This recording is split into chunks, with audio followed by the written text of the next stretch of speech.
Oi, eu sou Cris Vidal e esse é o Pod Cris com Z, o seu podcast de histórias que conectam. Hoje vamos trazer mais uma história inspiradora, que pode trazer aí novas referências para você que quer ingressar no mercado de trabalho ou não, ou quer somente se inspirar, conhecer uma história legal, uma história interessante. Eu estou aqui com uma jornalista que normalmente conta histórias maravilhosas, mas isso ela vai contar ao longo da nossa entrevista. Aliás, entrevista não, do nosso bate-papo. Bem-vinda, Renata Moura, que bom ter você aqui. Obrigada pelo convite, é uma honra estar aqui no seu podcast. Uma honra, não sei não, mas eu tenho certeza que vai ser algo muito interessante para quem puder acompanhar. Vamos começar do começo? Desde sempre? Por que jornalismo, Renata? Porque eu queria mudar o mundo. Olha aí, e o que você conseguiu até então? Não vamos entrar na parte de mudar o mundo, não, porque eu acho que você tem feito tem dado uma contribuição importante quando a gente fala de mudar o mundo, sim. Mas você queria mudar o mundo? Como é que era, assim, quais eram as inspirações, o porquê? Ainda foi vestibular ou já era neném? Foi vestibular, isso foi muitos anos atrás. Quem vê, pensa. Mas tá certo. E aí, ok, vou fazer vestibular para jornalismo. Como é que foi isso? Teve apoio da família, não teve? Tinha referência, não tinha? Como é que foi? Eu sempre gostei muito de ler, mas essa parte de... Não tinha referências muito claras naquela época que eu decidi, mas a parte de mudar o mundo era muito do meu cotidiano, assim. Eu cresci na Zona Norte de Natal, sempre com muitos buracos, muitas dificuldades em relação a políticas públicas.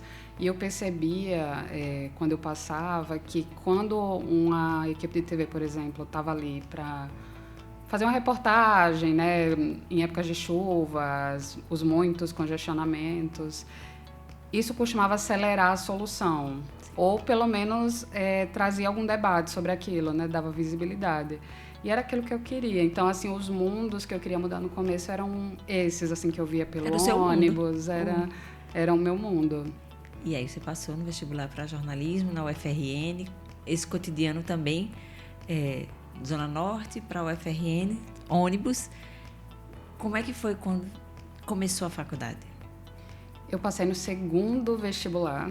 Olha aí, não passei no primeiro. Somos duas também, passei no segundo. Só faltei morrer, porque não passei no primeiro, enfim, sempre estudei muito. Mas, enfim, eu tinha 18 anos, mais ou menos, quando entrei na UFRN. E comecei a estagiar muito cedo também, ainda no terceiro período.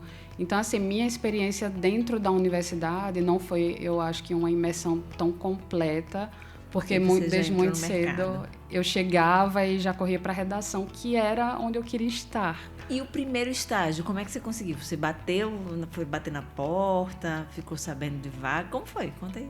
Eu fui literalmente bater nas portas. Assim, o meu primeiro estágio foi no Diário de Natal.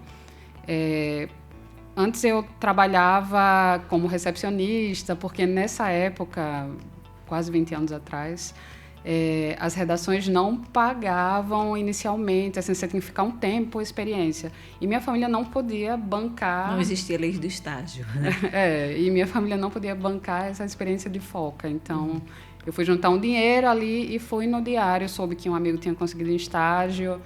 Fui lá, bati na porta, não tinha vaga. Aí soube que outro amigo conseguiu uma vaga. Insisti, acabou dando certo. Fiquei um tempo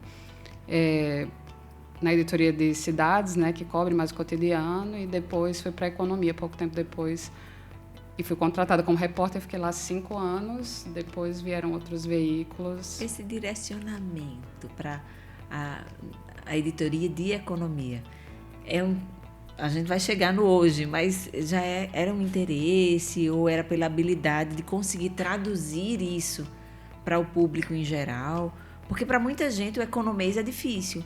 E eu acho que o grande desafio do jornalista é pegar algo complexo e fazer com que as pessoas entendam, né? Que o grande público possa compreender. Mesmo que você tenha um pouco mais setorizado, dependendo do veículo para o qual você estiver, né, reportando. E aí, como foi isso? Editoria de economia? Não havia interesse não havia familiaridade com o assunto, não havia a vontade de traduzir. Quando me disseram, você vai para a editoria de economia, eu disse, pelo amor de Deus, escolha outra pessoa, porque aquilo nem fazia parte da minha vida, justamente por isso, pelo economês. Você não se sente, por mais que seja a nossa vida, a economia, todos os conceitos, hoje eu estudo sobre isso, mas às vezes a linguagem acaba afastando, o jeito Sim. que os assuntos chegam e tal. Mas eu acho que as circunstâncias me levaram a isso e a editoria precisava de um repórter novo e eu havia contado uma história que tinha a ver com empreendedorismo, algumas histórias tinham a ver com empreendedorismo e o estilo da escrita para contar histórias relacionadas, eu acho que isso acabou pesando, né, para eu ir. Mas não havia interesse, não. E foi, assim, um susto. Não quero fazer isso, pelo amor de Deus. Demorava o dia inteiro para conseguir uma informação, para conseguir chegar às fontes, para conseguir entender os conceitos. Ter uma matéria assinada naqueles assuntos tão difíceis, assim, jornal impresso, era como ganhar na loteria, assim. Eu ficava esperando, meu Deus, o editor assinar uma matéria, assim. Aí deu certo. Mas foi a maior parte da minha trajetória no jornalismo econômico. Depois eu me apaixonei. Olha só, e aí depois que você saiu do diário, qual foi a próxima etapa aí, quando a gente fala na sua trajetória jornalística? Eu fui para a Tribuna do Norte, né? Eu fiquei no Diário de Natal 5 anos, o jornal entrou numa fase mais crítica. Sim. E no meio dessa fase crítica eu fui convidada para a Tribuna para ser repórter de economia. Entrei como repórter em 2009 e 2011 eu virei editora do Caderno. Editora e repórter porque eu nunca deixei de fazer reportagens. Nessa mesma época da Tribuna, eu passei numa seleção da Folha de São Paulo, comecei a escrever para a Folha, a partir daqui do Rio Grande do Norte. E ainda na Tribuna, comecei a escrever também para a BBC. Eles fizeram, na época, um trabalho semelhante ao da Folha, que tinha o objetivo de descentralizar as informações, que eram muito focadas ali no eixo Rio-São Paulo, em Brasília.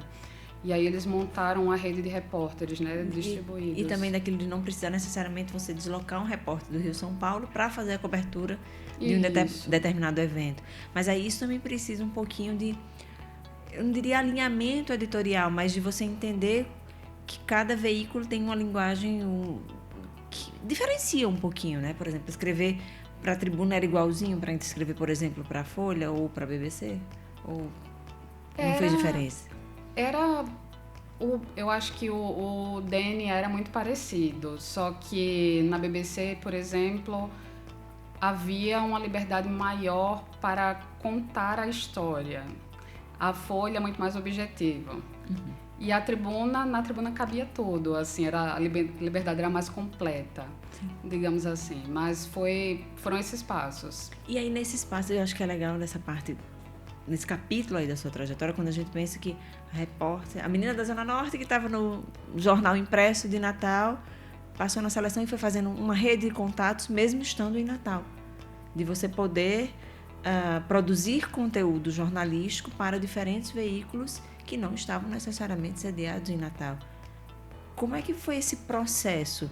Era através de indicação, na verdade, de rede de contatos, ou estar atento, ou a mesma cara de pau de quem conseguiu o primeiro estágio também te ajudou nesse processo? Como é que foi isso? Eu acho que a chave foi não esperar, inicialmente. Como eu não esperei no Diário de Natal, né, que eu fui lá e bati na porta. No caso da Folha, que sempre foi o meu sonho de lugar para trabalhar, eu olhava todos os dias no campo Trabalho Conosco e vi que eles estavam com a seleção aberta para o Brasil inteiro. E passei nessa seleção por todas as etapas de entrevista, currículo, enfim, tudo envolvido. Fui selecionada, fui para São Paulo fazer uns dias de treinamento com eles e a partir daí construí esse relacionamento. A BBC, inicialmente, foi um convite, porque um dos editores da Folha foi para a BBC. Então já conhecia e já conhecia meu trabalho. E me procurou, Renata, a gente está fazendo aqui a mesma coisa que a Folha fez, que é montando essa rede de repórteres. Você tem um perfil para ser a repórter aí, você topa uma conversa com os editores. Então teve essa conversa e aí deu certo ali naquele momento para eu começar a escrever. Depois, numa outra etapa, eles fizeram uma seleção para levar repórteres do Brasil para Londres, né, para a redação da BBC Brasil. E mais uma vez houve uma seleção, eu participei da seleção, passei, né? Na época eles diziam que eram mais de 1.000 candidatos. Olha. Então, assim, as esperanças eram poucas, mas ao mesmo tempo com o pé no chão, porque nunca foi o lugar onde eu desejava trabalhar. Mas era uma experiência que, se desse certo, vai que vai, né? E deu. Então, assim, eu fui para um contrato de 2 anos, né? Fiquei na redação da BBC lá com outros repórteres que foram daqui para lá e outros que já estavam. E voltei para o Brasil em 2019. Daqui a pouco a gente chega nessa volta para o Brasil, porque eu acho que é importante a gente explorar um pouquinho mais desse período, dessa vivência internacional. Porque, para além de uma experiência internacional em um veículo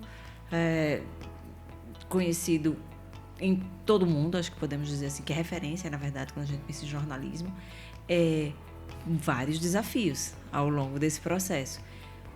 Interessante perceber que você não ficou parada, sempre estava buscando, já tinha aí a sua carreira profissional local consolidada, mas sempre buscando outras oportunidades que pudessem agregar. E aí, passar nessa seleção da BBC, você acha que foi eu não gosto de usar o divisor de águas, mas foi algo que agregou muito profissionalmente, pessoalmente para você? Como é que foi o chegar na Inglaterra? Tá.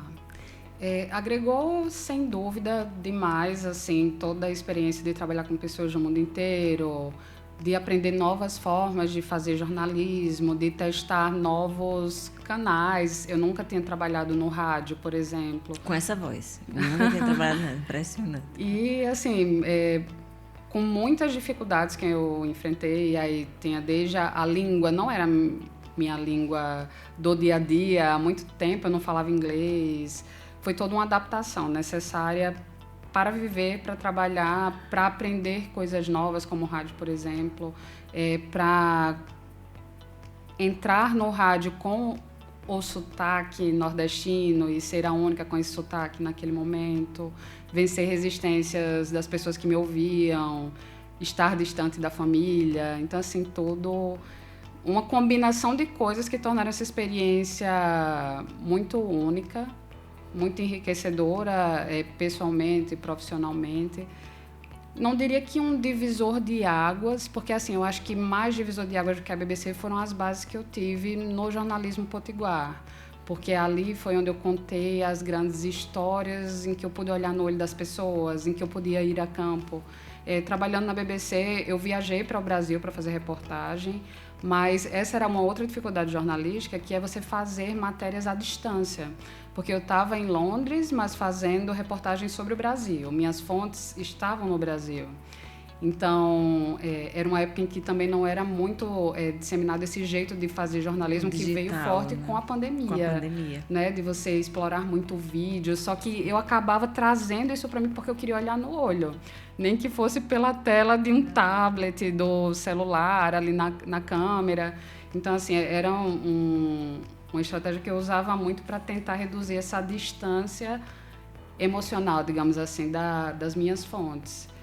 E que acabava dando certo, mas, assim, não 100%. Então, assim, foi, de certa forma, um divisor de água. Mas, assim, eu acho que a minha base foi muito mais do que essa experiência de 2 anos. E aí, quando a base é importante, né? Uma base sólida, quando a gente fala em construção, inclusive, quando tem um alicerce, né, bem feito, a construção vai, inclusive, durar mais. Mas quando a gente pensa nesse seu período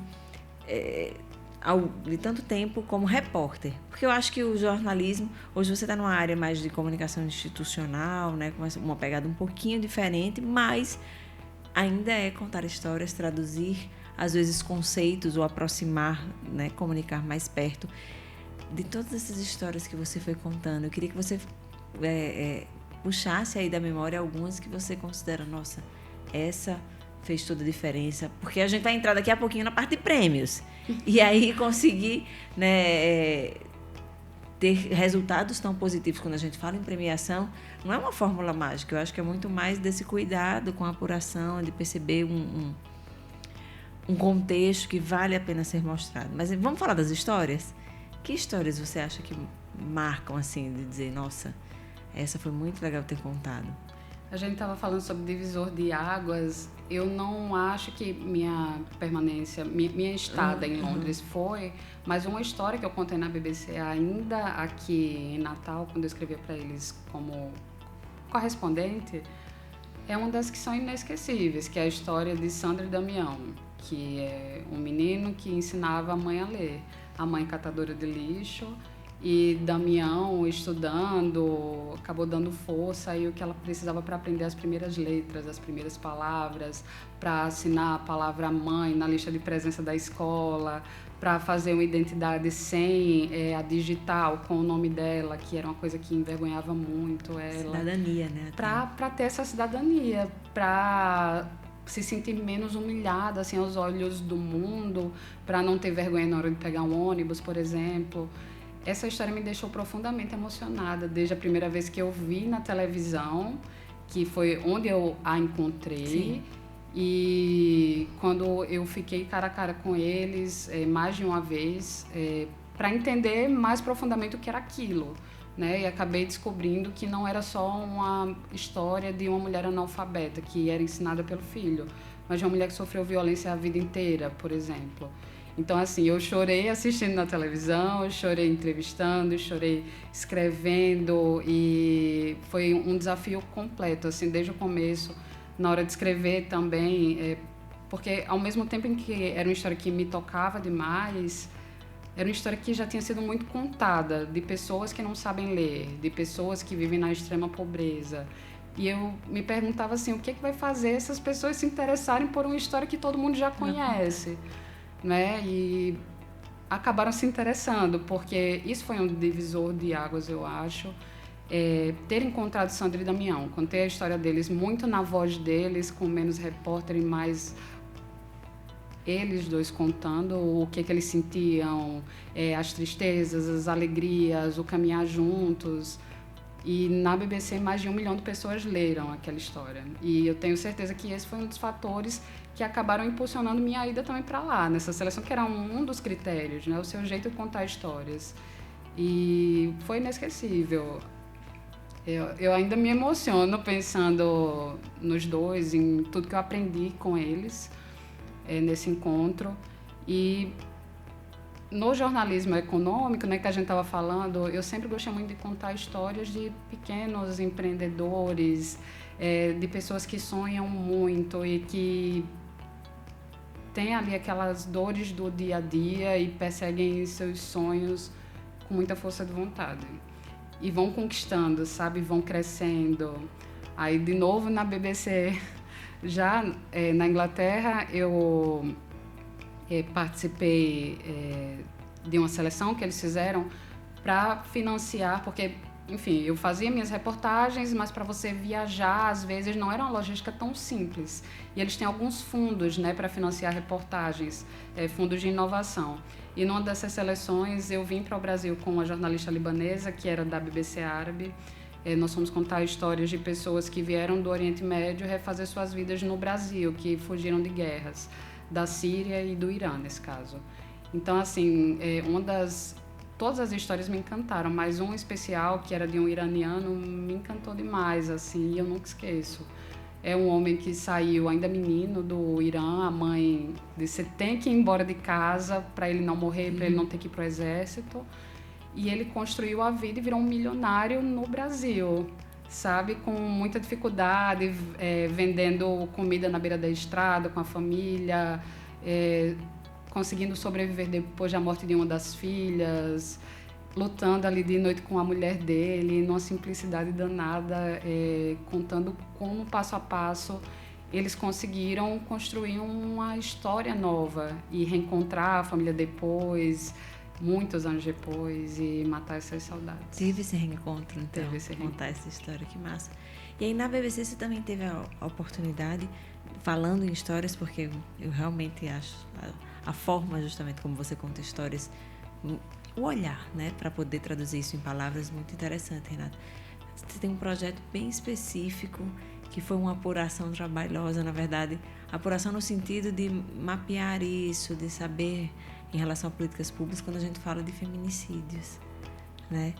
E a gente já conversou algumas vezes sobre isso, mas eu queria que você contasse para quem está acompanhando o Pod Cris com Z, porque para além de um tema muito importante, é provocar a reflexão das consequências disso, porque em geral quando a gente pensa em feminicídio, a gente pensa no crime, né, que tirou a vida de uma mulher, mas existe todo um outro problemas eu acho, né, na verdade, que são consequências disso. Queria que você falasse um pouquinho do start para perceber isso.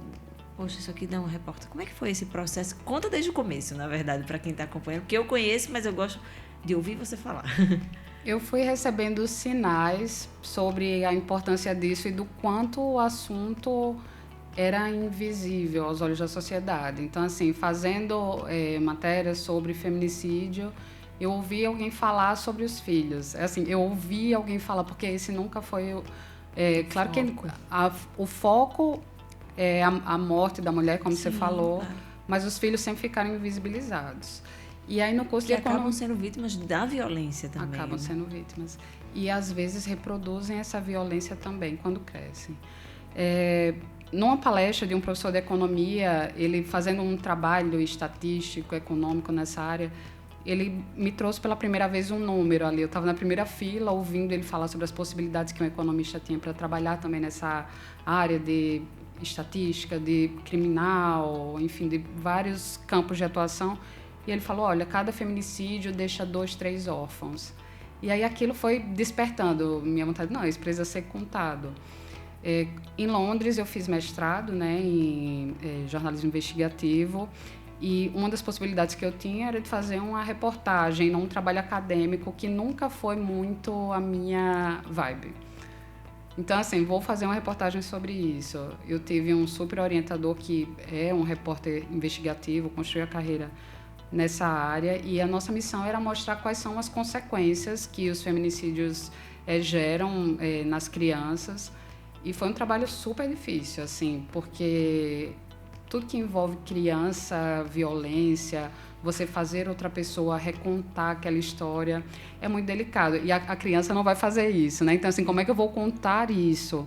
Então, foi uma investigação que durou 2 anos, envolveu muita coleta de dados, lei de acesso à informação, busca de informações para saber qual é a situação no Brasil, sabe onde é que tem projetos para acompanhar essas pessoas, para oferecer algum tratamento, algum caminho, que impactos o Brasil já está percebendo. E as respostas que eu tinha eram quase nada. Então, assim, eu tive que construir toda a minha base estatística, principalmente a partir da lei de acesso à informação. Eu tive que cruzar muitos dados, com a ajuda das redes sociais até, porque primeiro eu descobria, olha, e da mídia, porque assim, a cobertura da mídia é muito superficial sobre sim. esse assunto e sobre outros também. Sobre vários, sim. Quando você lê sobre os feminicídios, praticamente os jornais só trocam o nome da vítima e o endereço. E muitos nem citam, né, se tinha filhos na história. Então, assim, o que eu encontrava, morreu, fulana de tal, foi assassinada, não sei o quê. Eu tentava encontrar aquela pessoa nas redes sociais dela e começar a ver ali sinais e cruzar com outras informações. O que o boletim, o que os registros policiais mostram sobre aquele caso, foi tal dia. Então, você começa a juntar tudo e a construir perfis e a chegar aos filhos no final dessa linha trágica. Então, assim, foram 2 anos de investigação. Eu não entrevistei crianças, claro, mas entrevistei filhos que são adultos e que sofreram todas essas consequências psicológicas, com tentativa de suicídio, com prisão. Marcas muito profundas, Marcas né? muito profundas. E esse trabalho me rendeu a aprovação no mestrado e também foi premiado pelo Conselho Nacional de Justiça. Eu recebi menção honrosa por essa investigação e me deixou muito orgulhosa por levar o assunto a uma esfera que eu nem imaginava.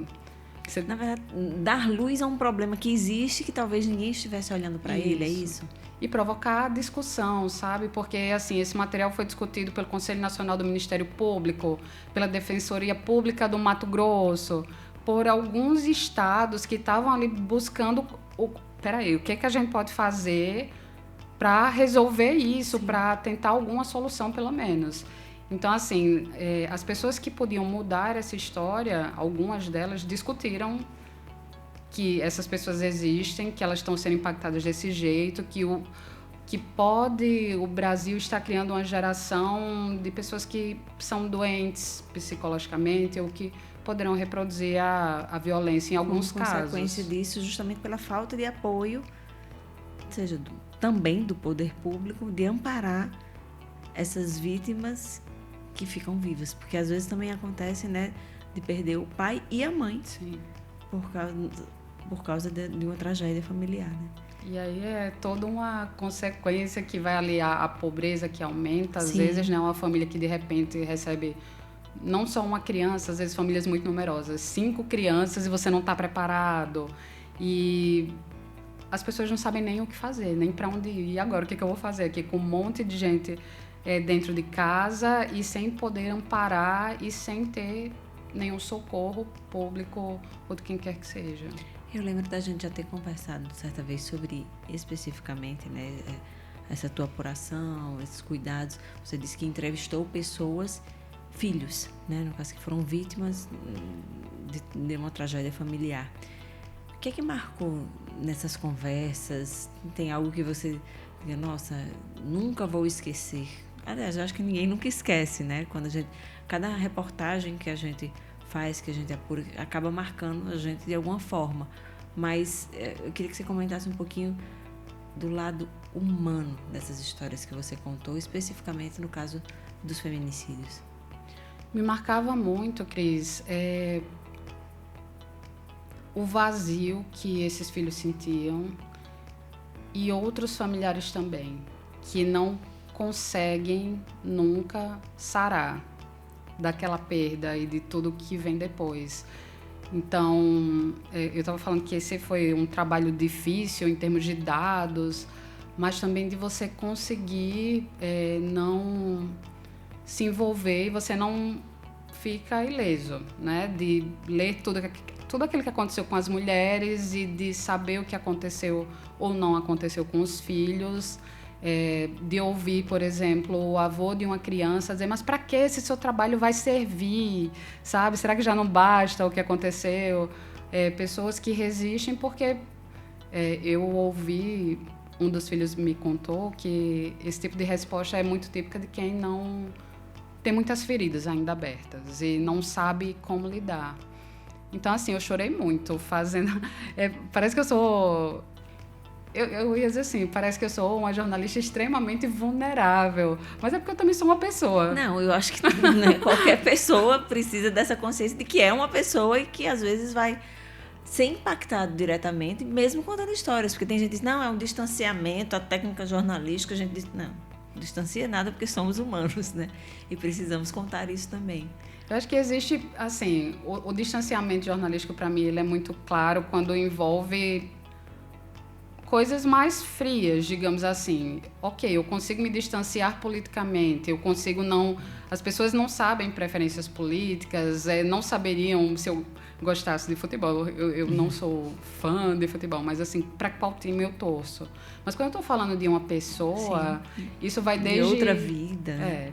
Quando eu estava no Diário de Natal, ainda eu fazia plantão no fim de semana e tinha ronda policial, né? Você tem que saber os crimes que aconteceram, acidentes, e você tem que cobrir. E eu dizia, pelo amor de Deus, bota outra pessoa para fazer, porque eu não lido tão bem em estar com uma pessoa extremamente sofrida, sabe? Porque eu sofro também. Então, eu enfrentei algumas rondas, fiz matérias, encontrei muito sofrimento ao longo da minha carreira, mas não é um lugar fácil de ficar nunca, né? Seja num acidente, seja num feminicídio. Então, assim, o vazio que os meninos que hoje são adultos sentiam, o jeito que eles contam o sofrimento desde, minha mãe não estava ali na festa da escola e não tinha quem me levasse. Minha avó era muito velhinha já, ela não conseguia. E aquilo era a coisa mais importante do mundo para ele, né? A festinha da escola. Eu vejo meus sobrinhos, assim, quando eu estou assistindo a apresentação com a mãe deles do lado, eles dão um passo e olham para a mãe. Isso, é como se estivesse esperando aquela, né, validação, possuir, né? Ele faz um gol e quer abraçar a mãe. Então, assim, eles não tinham o abraço, não tinham o olhar ali na plateia, e isso me doía muito. Então, assim, era uma dor desde você ver o boletim de ocorrência. Eu não falei isso, mas o meu trabalho, ele traz informações sobre o Brasil todo, mas ele focou muito em São Paulo, que na época era o estado que fornecia mais informações públicas.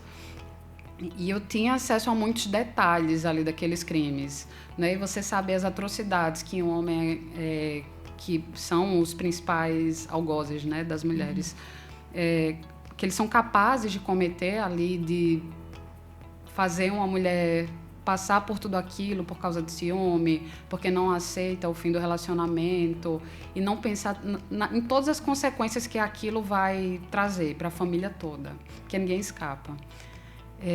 Aquilo doía demais.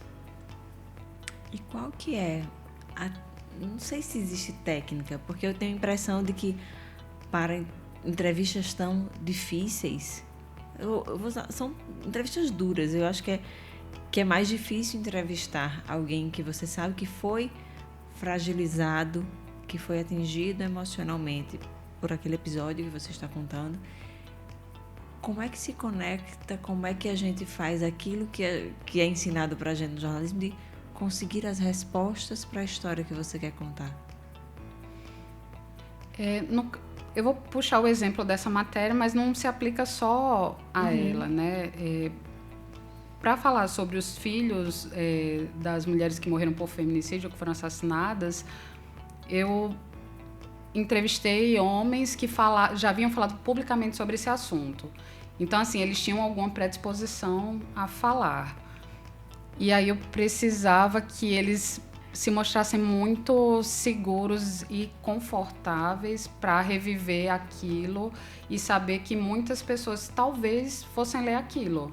Não é que aquilo não ia ficar só na rede social, que podia ter alguma repercussão ou não, que o resultado é muito incerto, né? Quando a gente escreve, quando a gente veicula qualquer coisa.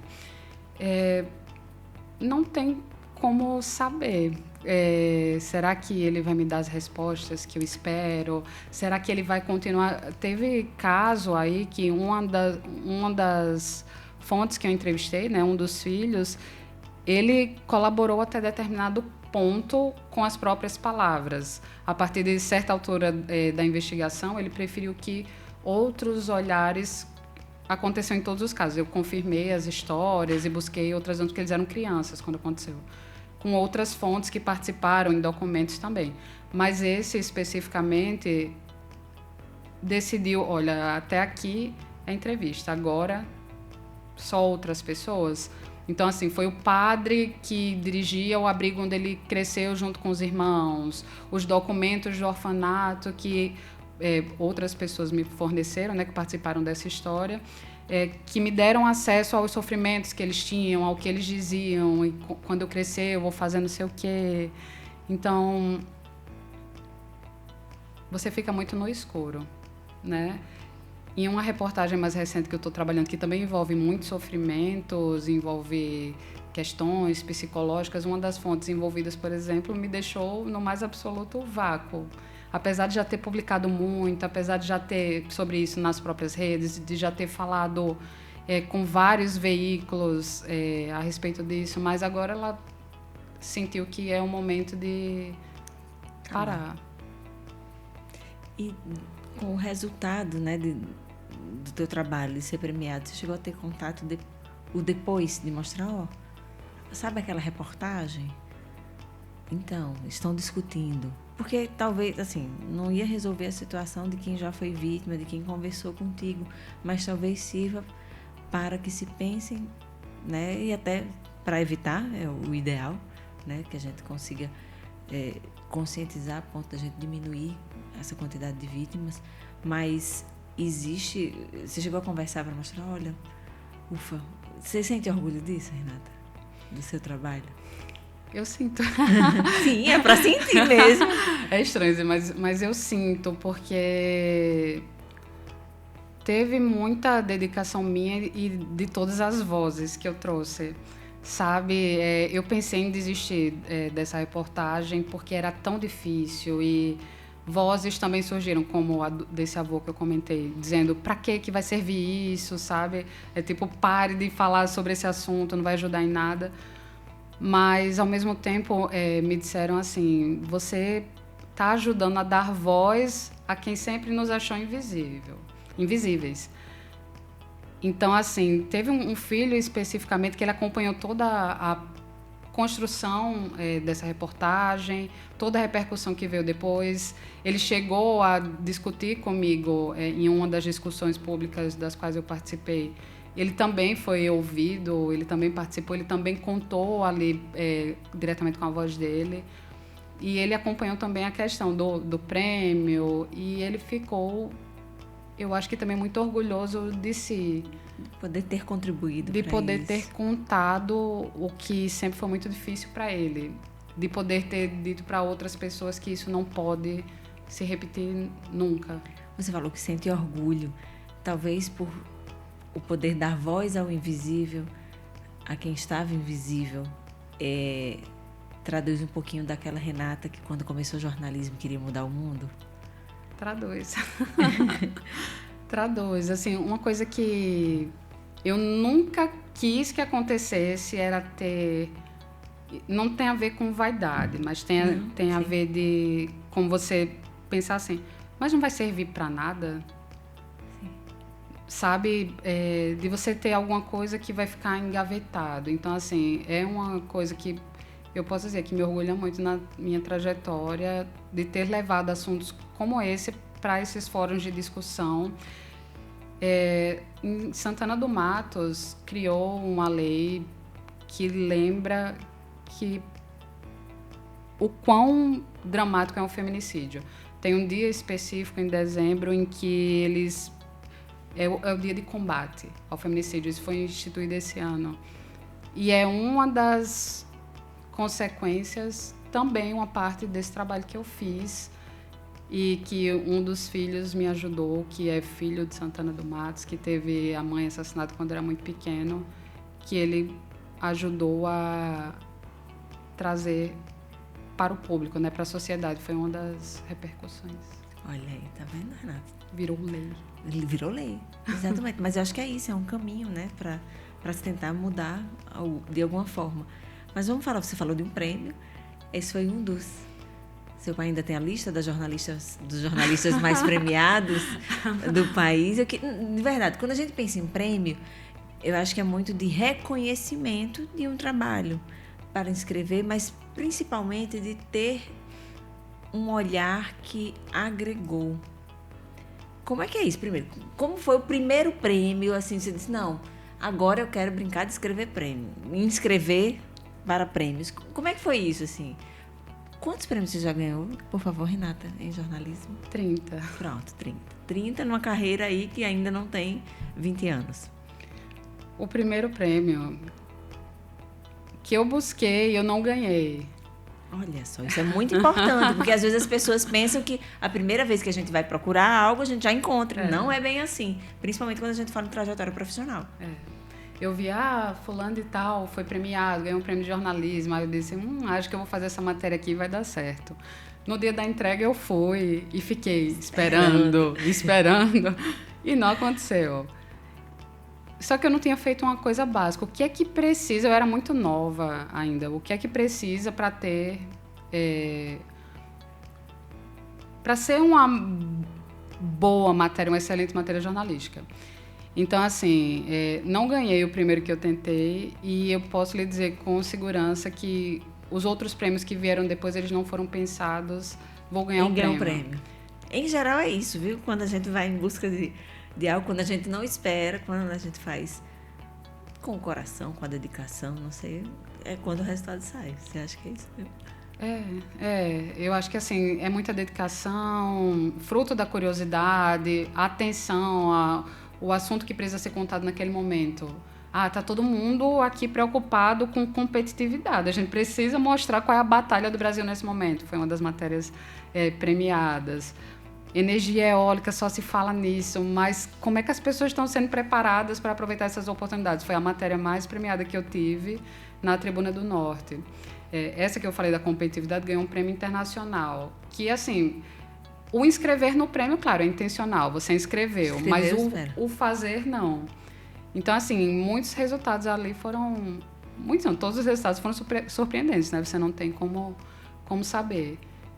Mais recentemente, na Folha de São Paulo, eu tive a alegria de ganhar alguns prêmios com a editoria de política, por uma reportagem que nós fizemos sobre como a água, o acesso à água é usado politicamente no Nordeste, como isso é um problema muito sério ainda na região semiárida.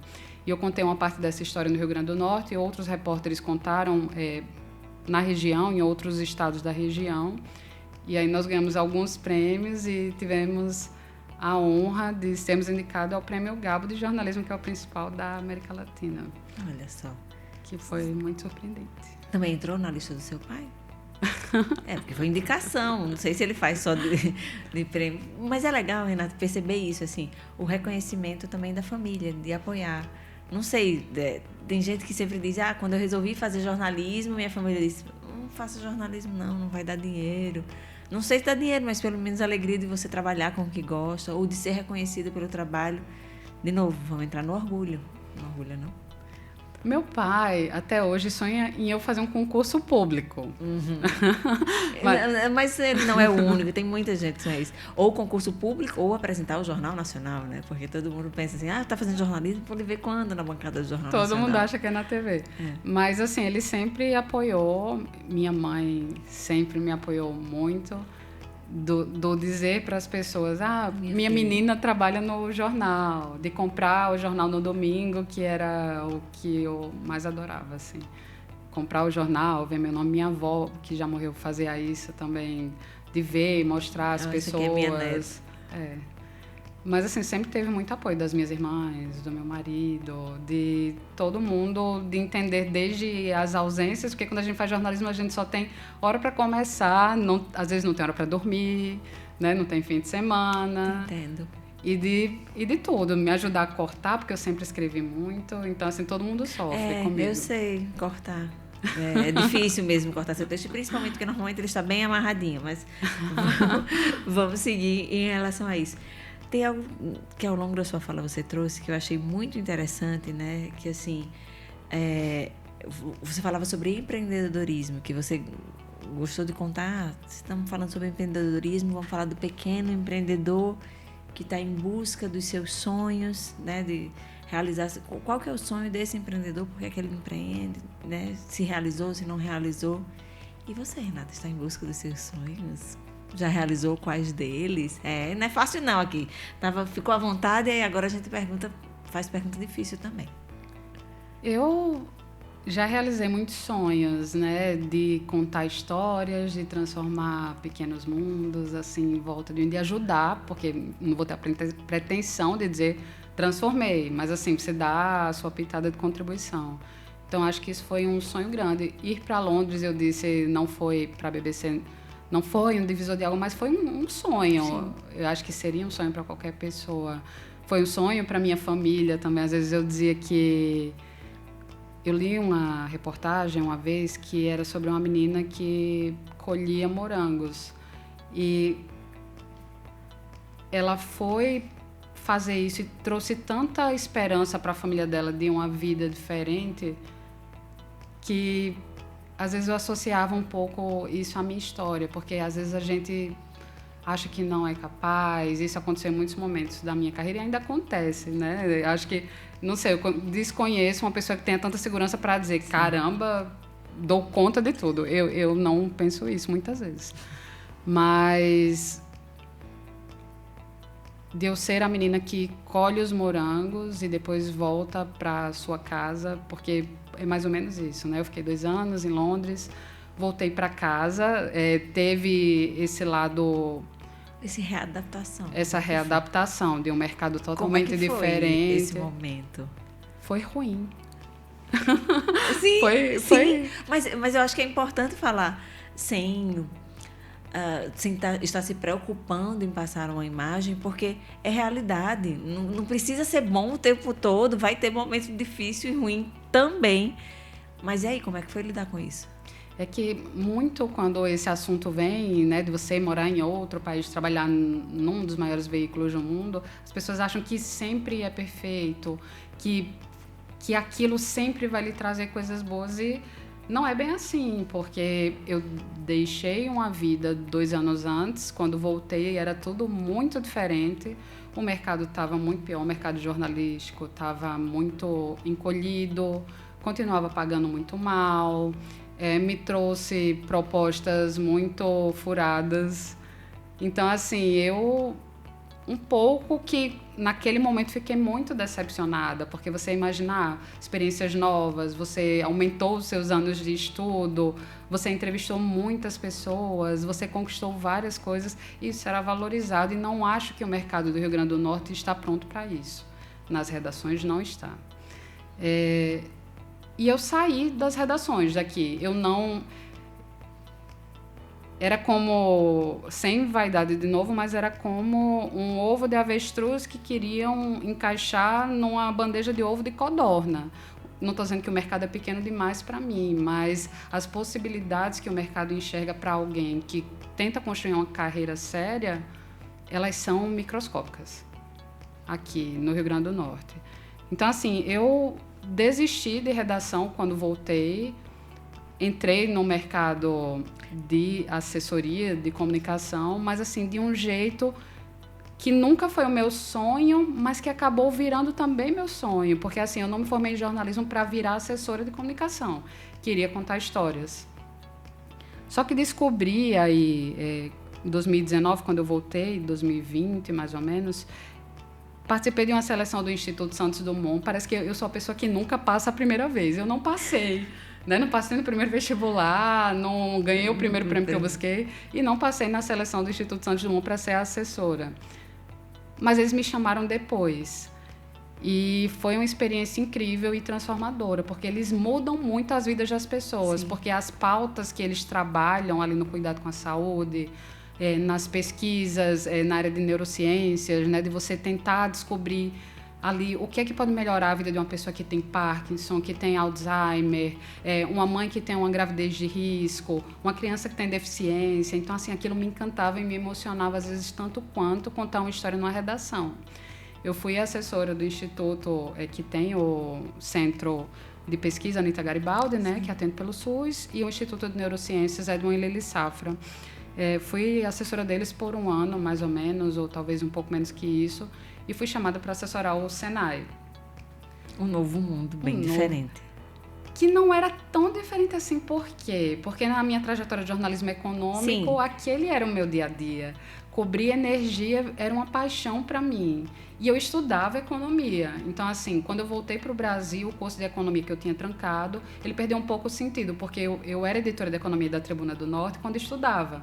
E agora já não era mais. Então, assim, para que eu vou estudar isso? Então, assim, parece que diariamente eu tenho aulas diárias com as maiores empresas do setor de energia, ali discutindo as novas indústrias, sabe, que surgem no Brasil, com todas as preocupações, os desafios, com todo o crescimento que eu vejo. E isso também me encanta, o movimento de você ver tudo isso. Aliado a isso, o sonho que eu tinha, sempre quis trabalhar na Folha de São Paulo. Quando eu voltei, trabalhei muito tempo, né, como repórter colaboradora da Folha aqui. Isso foi interrompido quando eu fui para Londres, para a BBC. Quando eu voltei para o Brasil, essa relação foi reconstruída. E hoje eu voltei a escrever para a Folha.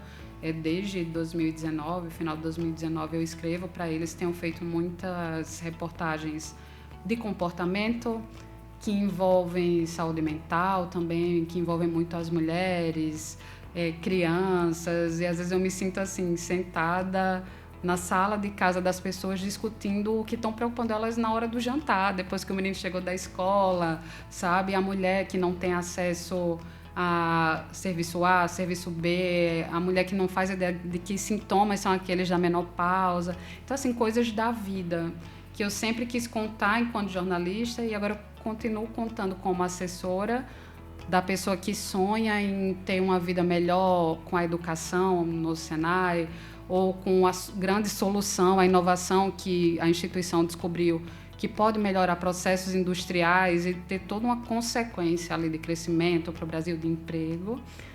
E na Folha contando isso, contando mais sobre a vida das pessoas, a dificuldade da água e o que é o nosso dia a dia. E o curso de economia? O curso de economia vai terminar no ano que vem. Tem que terminar no ano que vem, porque ele foi trancado por um tempo.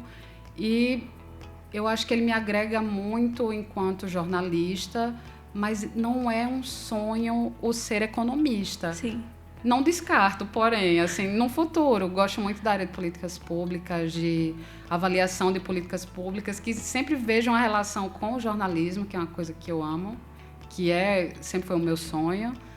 E não descarto que talvez um dia também vire sonho essa área mais econômica. Por enquanto, me sinto uma jornalista um pouco mais aprofundada, mas com muito ainda para aprender. Hoje você para refletir onde eu quero ir, ou então vou agregando conhecimentos. Eu brinco que tudo na vida é referência, né? Porque a parte da economia, né? A parte um pouco de contribuir contando histórias para mudar realidades, e aí hoje essa parte mais de comportamento, saúde, todas essas referências te dão uma perspectiva de onde é que eu vou estar daqui 10 anos, ou vou agregando e lá na frente decido? Tô mais na vibe do vou agregando e mais na frente decido. Porque tudo isso se soma também à vida da repórter, né? Depois que eu voltei para o Brasil, minha mãe adoeceu, várias questões aconteceram.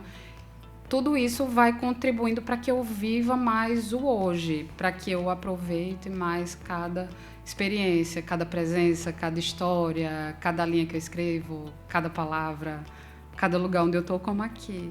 Olha só, que lindo, estou emocionada.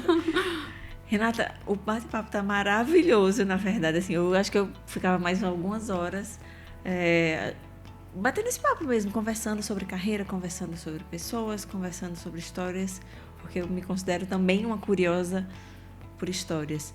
Mas aí eu queria trazer um pouquinho das referências que agregam, que não estão especificamente relacionadas à nossa atuação profissional, mas que vão agregar de alguma forma na nossa atuação profissional. Então eu brinco que às vezes a gente batizou um quadro aqui de aleatoriedades, mas eu queria que você respondesse aquilo que você imagina que encaixa com essa palavra, com esse termo que eu estou te trazendo. Quais são as suas referências? As minhas referências vão desde minha mãe, a minhas irmãs, minha família, meus gatos, muitos colegas com quem eu trabalhei, com quem eu trabalho. Uma delas em Portugal, que eu tenho que citar, a Cledivânia Pereira, que foi muito importante e é muito importante para mim. Célia Freire, que nos deixou recentemente. Carlos Peixoto, meu diretor de redação. Ricardo Acâmpora, que é editor da BBC e foi uma das pessoas que pegaram na minha mão para dizer: seu sotaque cabe aqui, você não vai levar ele para canto nenhum. Vamos aprender a falar no rádio, a técnica que eu não tinha, mas no Brasil cabe Renata, cabe o Nordeste, cabe tudo.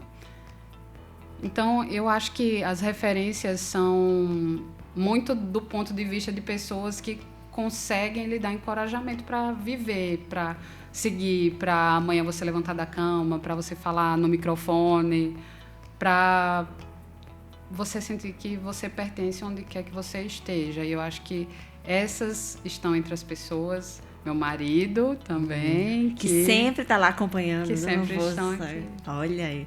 Mas uma coisa que eu queria que você trouxesse também, de sugestão mesmo para quem está acompanhando a gente. Tem algum livro que te marcou? Eu perguntei se ela era bichinho, para quem não, né? Eu perguntei se Renata era um bichinho de traça, né? Uma traça que não pode ver um livrinho e tá lá junto, mas eu sei que você gosta muito do hábito, tem e gosta de ler. E aí eu queria uma referência para quem está acompanhando a gente. Se você tivesse que escolher um livro, qual seria? Caramba, que pergunta difícil. Eu sei, se fosse fácil eu não estava fazendo. Eu gosto... Ai, Cris, eu não vou citar um livro, não vou dar o que você quer, mas eu vou dizer assim, que jornalisticamente o texto de Eliane Brum me comove, me inspira, e eu indicaria para... Se eu estiver falando para pessoas que querem seguir a carreira de jornalismo, eu diria leiam... Como referência. Leiam Eliane. E de alguma das histórias que você leu, não das que escreveu, não necessariamente da Eliane, mas enfim... eu tenho uma memória afetiva com essa história, ou tem algum que você sempre vem à mente, ou revisita, por exemplo? Que eu revisito, não.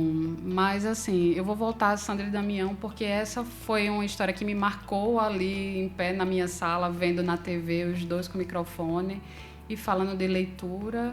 E que depois, no encontro, me mostraram um mundo muito mais profundo. Então, assim, eu diria que essa história é a história.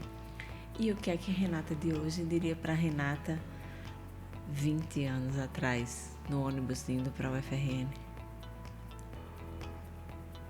Continue buscando seus sonhos, que você pode transformar, nem que seja o mundo do seu vizinho, da sua vizinha. E isso vai fazer diferença e pode impactar profundamente a vida de alguém. Eu acho que é isso. Que às vezes a gente acha que não dá. E quando a gente mora em um estado pequeno, como o Rio Grande do Norte, uma cidade pequena e com poucas oportunidades, em que você olha assim e diz: ai meu Deus, se eu sair daqui, onde é que eu vou trabalhar? Eu acho que isso faz diferença, você ter essa motivação. Uma pessoa que sabe, olha, dá certo. Pode ser que dê certo, mas você tem que ter coragem. Acho que é isso. Na vida, o que ela quer da gente é coragem. Tá vendo? Eu falei pra vocês que seria um bate-papo inspirador, maravilhosa, Renata Moura, de verdade. Muito obrigada. Primeiro, muito obrigada por estar aqui, porque eu sei da sua timidez, do quanto você é um pouco mais reservada. Mas agora, minha filha, você caiu na internet, viu? Agora você está aqui falando sobre a sua trajetória e inspirando outras pessoas. Muito obrigada por estar aqui, Renata, de verdade. Eu que agradeço. É um prazer muito grande mesmo ser entrevistada por você. Maria, né? Isso aqui eu que fico feliz em poder contar um pouquinho da sua história, porque foi um pouquinho, viu? Tem muito mais por aí, mas de verdade, muito obrigada. Eu que agradeço, fiquei feliz demais em poder contar um pouquinho dessa história. Tá vendo? Comece a falar mais sobre a sua história. Falei para vocês, inspiradora, esse foi o Pod Cris com Z, eu sou Cris Vidal. Acompanhe aqui o nosso canal, porque a gente sempre vai trazer uma história interessante, que inspira, que motiva, que conecta você. Até a próxima!